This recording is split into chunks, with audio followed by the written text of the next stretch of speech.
Okay, so I made a video a few videos ago about women raising grown puppies instead of adult men, and those puppies needing to be lifelong projects to look after. Okay, so let me just add on to that because I think I've got myself in the mix here. And so I speak to obviously I speak to a lot of Muslim men, some of them older, plus 40. I know I don't look it, but it's true. And there is an attitude and an entitlement that they just don't cook. They never cook. They never do any housework. They never do any chores. It's just not their thing. It's just not a man thing. And no matter what the circumstances and come what may, that's the job of the mum and the wife.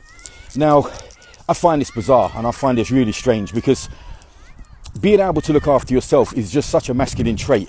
And especially being able to look after the people that you're responsible for is a masculine trait. So if the wife was not feeling very well, or God forbid one of the kids wasn't that well and she had to spend extra time looking after the kids or herself, or she was just extremely tired, there's no harm. In fact, it's a noble thing to be able to look after your family and to be able to pick up and do some chores around the house and do some cooking and step in and take care of that situation. It's the example of our Prophet, peace be upon him. He could do all, and he did do all of these things. And I don't see this as being any type of a problem. I see this mindset of, I don't do it, it's the wife's job, as a bit weird and a bit strange. And I don't take them kind of men seriously, to be honest with you.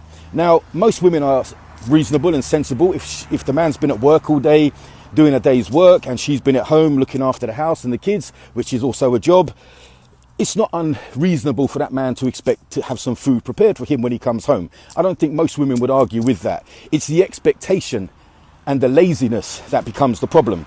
And like I said, you can cook for your wife if she's not well, you can cook for her if she's not tired, she might be preoccupied with other things, or it just could be a romantic gesture. It just could be a thank you, and here, try some of my cooking, even if it's not very good. It's a thought that counts. So I just wanted to add that on. Relationships really, I don't want to get into the whole relationship minefield, but they come down to two things really: common sense and mutual respect for each other. And if both parties have common sense and mutual respect for each other, normally the relationships get along a lot smoother. Okay, just my little bit to add on, people. Don't get angry. I'm trying to be coming from a good place. Yeah, peace.